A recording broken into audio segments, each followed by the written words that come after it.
प्राचीन समय के बात ह। नर्मदा नदी के तट पर एगो पकड़ी के बहुत सुंदर पेड़ रहे। वही पेड़ पर एगो चिल्हो रहत रली। वही पेड़ के नीचे एगो सियारिन अपन मान बना के अपना मान में रहत रली। दोनों जानी बहुत अच्छा से मिलजुल के रहे लोग। एगो सखी या बहिन जैसन दोनों जानी बहुत अच्छा से रहे लोग। चिल्हो कुछ ली अवस कहीं से खाए के तो सियारिन के देश, सियारिन कुछ ली अवस तो चिल्हो के देश। वैसे ही अपन दिन गुजर काटे लोग। अब जिउतिया के दिन जब आवे कुआर में तो गांव भर के माई बहन लोग वही नदी में स्नान करे जाए लोग। स्नान करके वो पकड़ी के पेड़ के नीचे जाके बैठ के जीउतवाहन महाराज के पूजा पाठ करे लोग। कथा कहानी कहे लोग, सुने लोग। चिल्हो जे रली उनकरा कथा कहानी जिउतिया के जब सुनस उनकरा बड़ा अच्छा लगे। पूजा पाठ देखस, कथा सुनस उनकरा बड़ा अच्छा लगे। तो एक दिन सियारिन से कहतारी जे बहिन काहे ना हमनियों के अगला बेर से अगला साल से जिउतिया के व्रत कइल जाओ, कथा सुनल जाओ। तो सियारिन कहली जे ठीक बा बहिन, अगला साल से हमनियों के जिउतिया के व्रत रखल जाई। तू नियम बताई ह दुनू बड़ा जिउतिया के व्रत कइल जाई। ऐसे भी तोहरा ये सब में बड़ा मन लागेला तो तू सब नियम विधि विधान बताई ह तो अगला साल से हमनियों के जिउतिया के व्रत कइल जाई। अब साल भर बीतल, फिर कुआर आइल, जिउतिया के दिन आइल तो दोनों जानी अपना में राय विचार कैलक लोग। जिउतिया के व्रत हमनियों के रखल जाई। नहाए खाए कैलक लोग, नहा खा कैलक लोग। तो चिल्हो सियारिन के बहुत ज्यादा समझैली बुझैली। कहली जे तू सियारिन के जात बाड़ू, तहरा आदत बा रोज मर चबावे के। जिउतिया व्रत जे कइल जाला तो बड़ा ध्यान से बड़ा डर से कइल जाला। तो देखिए तू कोनो गलती मत करी हो। तो सियारिन चिल्हो से कहतारी ये ठीक बा बहिन, हम पूरा नियम से जिउतिया के व्रत करेम, हम कोनो गलती ना करेम। अब बिहान भइले जिउतिया के संकल्प लेके दोनों जानी जिउतिया के व्रत रहल लोग। अब जितने दिन बीते उतने सियारिन के बहुत ज्यादा दिक्कत होखे। भूख प्यास से तड़पे लगली। उनकरा तो दिन भर मर चबावे की आदत रहे। एकदम बेचैन होखे लगली भूख प्यास से। अब संजोग बस वही दिन एगो बहुत बड़ा सेठ के मौत हो जाता। वही घाट पर लिया के लोग फूंक देता। फूंक के जब लोग घरे जाता तो ऐसा ही इतना ज्यादा आंधी तूफान आ बारिश आइल जे उ लाश आधे जल के रह गईल, आधा में उ आग बुता गईल। अब सियारिन के जब देखो तारी जे होदे लाश आधा जल के आधा बाँचल बा, उनकरा से रहल ना गईल। वैसे ही उ भूख प्यास से बेचैन होके एने ओने भागल फिरस, घूमल फिरस। अब उनकरा से देखल ना गईल, रहल ना गईल। जाके वो लाश के घींच के लिए अली, घींच के लिया के अपना मान में रख लेली आ रख के उ लगली खाए। जब मर चबावे लगली तो हड्डी पटपटाए लगल। तो ऊपर से चिल्हो कहतारी जे सियारिन बहिन तू कुछ खा तारू, जे का बाजता, तहरा मान में से आवाज आवता, बहुत पटपटाता। देखिए कुछ खइहा मत, जिउतिया व्रत बड़ा डर से कइल जाला।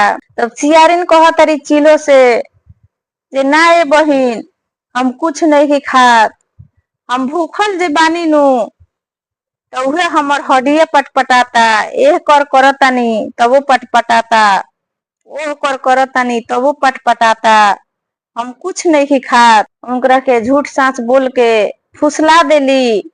अपन व्रत के पालन ना कैली। अपन व्रत के जौन संकल्प लेले रहली उ संकल्प तोड़ देली। रात भर मर चबैली। चिल्हो जे रहली उ बहुत पूरा नियम के पालन करके अपन व्रत पूरा कैली। बिहान भइला पारण कैली पूरा नियम पूर्वक, उनकर व्रत पूरा हो गईल। अब वैसा ही कुछ दिन बीतल तो दोनों जानी मर गईलक लोग।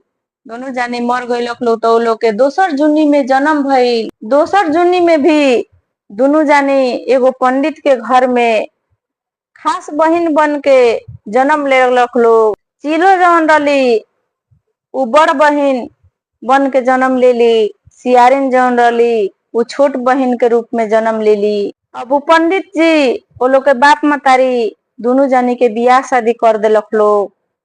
बड़ बहिन के बियाह एगो गरीब आदमी के घर में हो गई आ छोट बहिन के बियाह वही गांव के एगो मंत्री के बेटा से हो गई। अब जेठको गरीब के घर में बियाह भई रहे, कमाए खाए वाला यहाँ भई रहे, तो कुटवन पिसवन क के लोग के गोबर गोथार क के अपन दिन गुजर करे लगली। आ छोटको के बहुत अमीर घर में मंत्री के बेटा से बियाह भई रहे, तो अपन ऐश से जिंदगी बितावत रही। अब वैसे ही दोनों जानी के बाल बच्चा होखे लागल।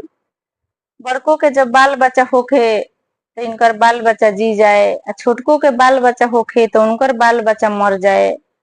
अब जेठ बहिन के 7 गो बेटा भइल।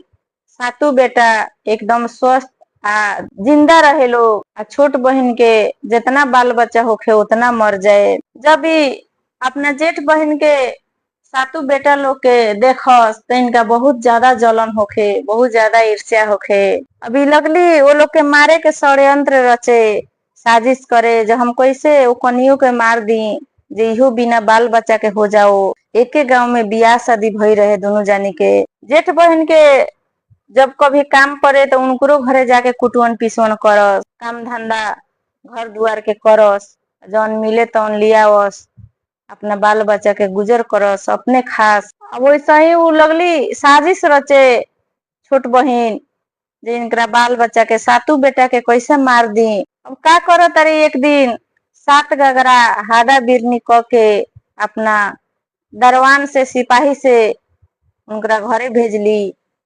जे सब जाई तो ओकरा बेटा सन के काट ली आ ओकर बेटा मर जाइ हसन।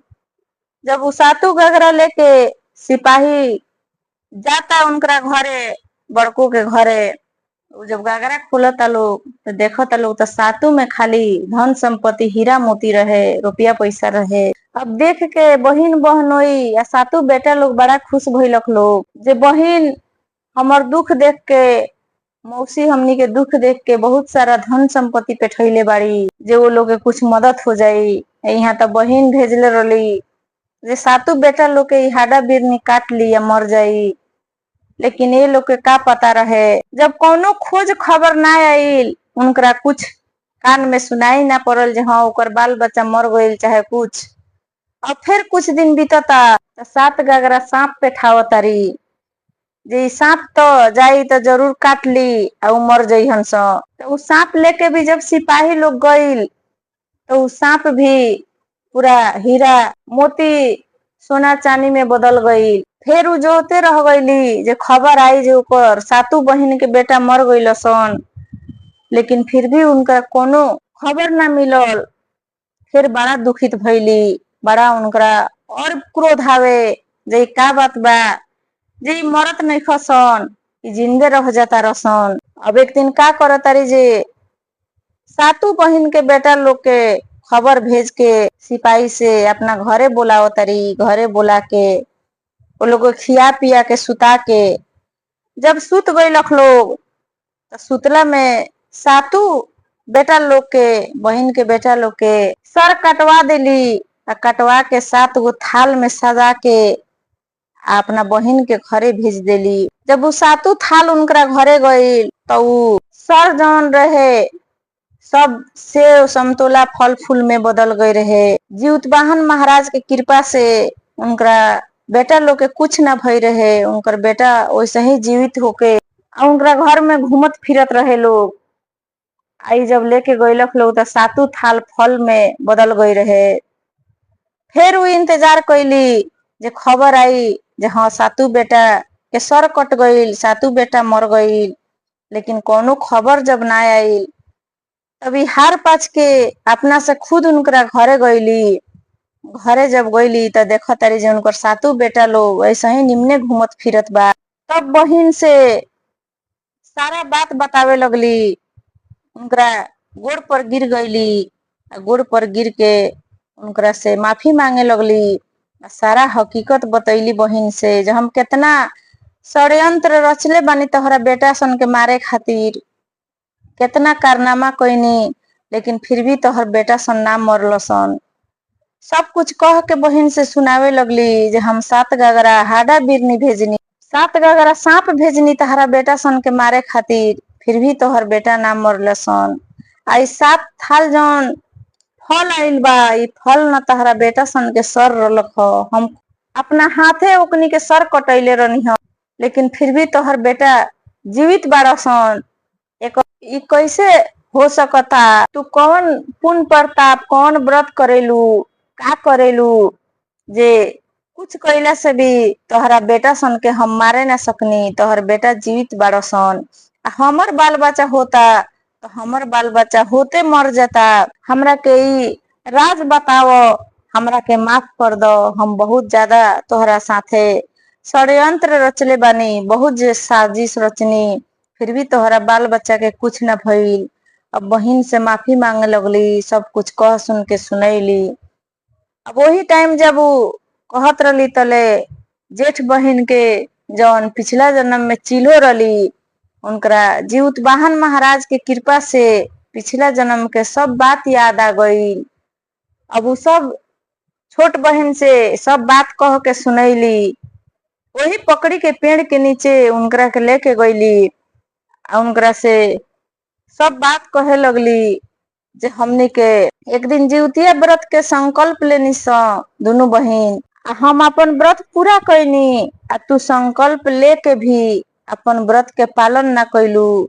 तू रात भर अपना मान में, तू पिछला जन्म में सियारिन रहलू, आ संकल्प लेके व्रत के तू रात भर अपना मान में मर चबैलू।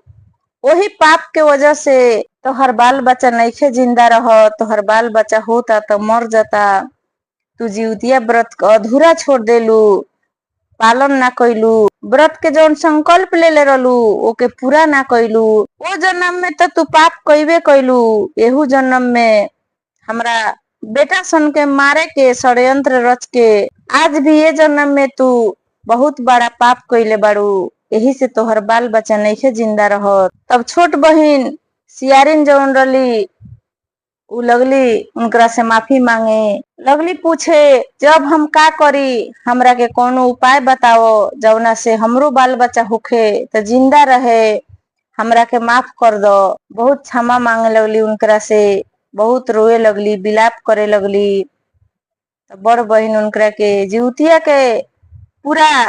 व्रत के पूरा नियम बतैली जे अब की बार जीवतिया व्रत जब आवता तो तू पूरा नियम पूर्वक जीवतिया के नहा खा करो, व्रत करो, पूरा नियम से पालन करो। नियम के पालन करके तू नहा खा व्रत करो और जीवतिया के पालन करो तो तोहरो बाल बच्चा होई तो जीवित रही। अब वैसे ही जब जीवतिया के दिन आइल तो छोट बहिन भी बहुत अच्छा से एकदम डर से नियम पूर्वक नहा खा कैली, जीवतिया व्रत के संकल्प लेली, संकल्प लेके अपन व्रत के पूरा कैली। बिहान भइला बहुत अच्छा से पारण कैली, पूरा शुद्ध शाकाहारी होके अपन जीवतिया व्रत जब पूरा कैली तो उनकरा बाल बच्चा होखे लागल, उनकरो बाल बच्चा जीवित रहे लागल। लोग बहिन के बहुत धन्यवाद देली। बहिन से वो दिन से वो जब उनकर बाल बच्चा जीवित रहे लागल तो अपना बहिन के बाल बच्चा से जरल छोड़ देली, बहिन से मिलजुल के रहे लगली। जे तरह दूगो बहिन रहेला वो तरह बहिन के अपन मान जान करे लगली। बहिन से घमंड छोड़ देली, एगो धनिक गरीब हर चीज के घमंड छोड़ के अपना बहिन के धन्यवाद दे के वो दिन से दोनों बहिन अच्छा से रहे लागल लोग।